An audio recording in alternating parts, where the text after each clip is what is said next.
আর্জেন্টিনার বিপক্ষে ফাইনাল খেলতে প্রস্তুত ইকুয়েডর কোচ। কোয়ার্টার ফাইনালে মেসিদের বিদায় করার স্বপ্ন দেখছে ইকুয়েডর। দেখুন বিস্তারিত। মেক্সিকোর সাথে গ্রুপ পর্বে নিজেদের শেষ ম্যাচটি ইকুয়েডরের জন্য পরিণত হয়েছিল অঘোষিত ফাইনালে। হারলে যে আসর থেকে বিদায় নিশ্চিত হয়ে যেত দলটির।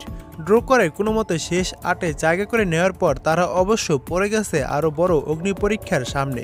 প্রতিপক্ষ যে ডিফেন্ডিং চ্যাম্পিয়ন আর্জেন্টিনা। তবে ইকুয়েডরের কোচ ফেলিক্স সানচেসের বিশ্বাস, মেসি দি মারিয়াদের বিদায় করার যথেষ্ট সামর্থ্যই আছে তাদের। বি গ্রুপে নিজেদের শেষ ম্যাচে আজ ইকুয়েডর গোলশূন্য ড্র করে মেক্সিকোর সাথে।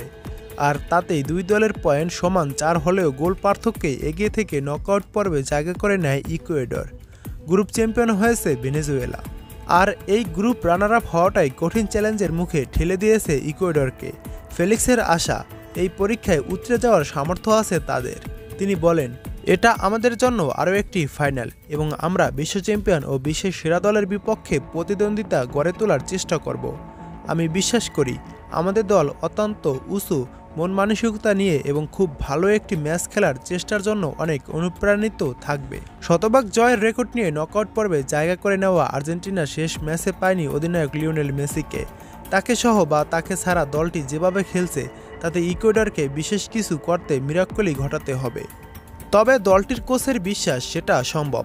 তিনি বলেন, আমরা জানি তারা প্রতিপক্ষ হিসাবেও অতুলনীয় এবং আমরা এটাও জানি কাজটা কতটা কঠিন হতে যাচ্ছে। তবে পরের রাউন্ডে যেতে পেরে আমাদের খেলোয়াড়রা খুশি এবং আমরা দেখব যে তারা কিভাবে প্রতিক্রিয়া দেখায় ম্যাচে।